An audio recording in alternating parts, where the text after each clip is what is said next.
Perkenalkan, nama saya Dimas Pandu Kurnia Prastama dengan NPM 230450100042. Saya di sini akan menjelaskan tentang kendala dan digitalisasi pariwisata lokal. Nah, sebelumnya untuk konsep dasar teknologi informasi pariwisata adalah penerapan TI untuk mengelola, mempromosikan, dan meningkatkan pengalaman pariwisata melalui integritas data digital, komunikasi, dan otomasi. Fokusnya pada efisiensi, aksesibilitas, dan keberlanjutan industri pariwisata. Terus untuk selanjutnya adalah fungsi teknologi informasi pariwisata, yaitu promosi pemasaran, reservasi, pengelolaan data, navigasi, keamanan, dan sustainability.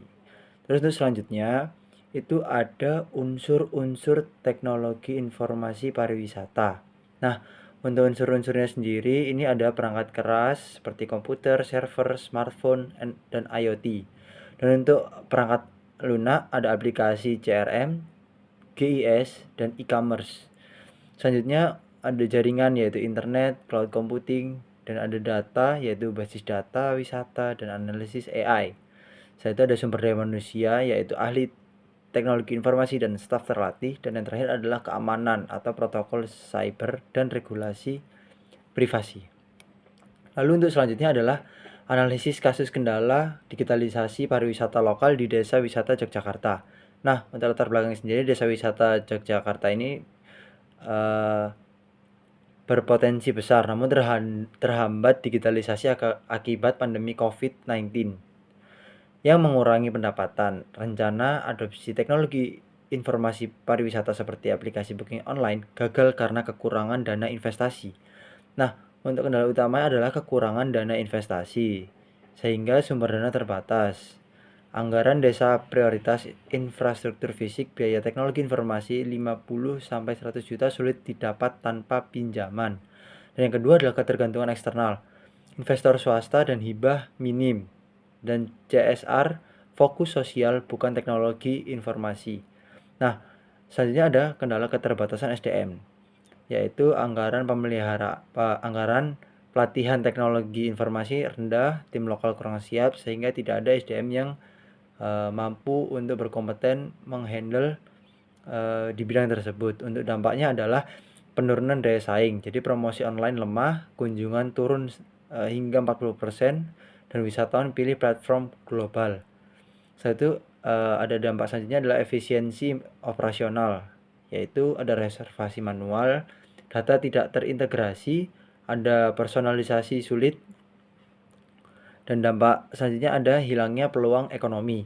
Jadi e-commerce dan tur virtual tidak terrealisasi. Akhirnya ketimbangan ekonomi memburuk. Dan ada dampak yang terakhir ini adalah resiko jangka panjang, yaitu rentan persaingan dari platform besar seperti Airbnb.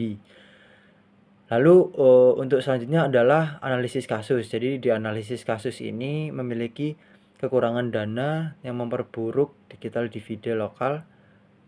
Dari data Kemenparekraf 2022 menunjukkan 70% destinasi belum terdigitalisasi penuh dan alokasi teknologi informasi hanya 10 hingga 15%. Ini menciptakan siklus. Jadi dari awalnya kurang dana sehingga ada lambat digitalisasi yang berdampak pada rendah pendapatan, faktor eksternal seperti inflasi memparah, tapi prioritas anggaran fisik dan digital adalah akar masalah. Lalu untuk dari saya ada solusi potensial. Jadi untuk solusinya adalah penggalangan dana dari crowdfunding atau kemitraan startup teknologi industri. Setelah itu ada hibah, ajukan dana hibah atau dana desa dari hibah UNESCO. Setelah itu ada pendekatan bertahap. Jadi pendekatan bertahap ini adalah mulai alat garis dari Google Map. Setelah itu ada tingkatkan dengan bantuan mahasiswa, jadi mungkin entah KKN, studi kasus, dan lain sebagainya. Setelah itu ada pelatihan workshop online gratis untuk staff agar SDM ini yang menjadi staff di Desa Wisata Jogja ini menjadi sangat berkompeten untuk mengembangkan teknologi informasi dan juga menjaga atau maintenance dari teknologi informasi tersebut. Sekian dari saya, itu yang bisa saya jelaskan sejauh ini. Terima kasih. Wassalamualaikum warahmatullahi wabarakatuh.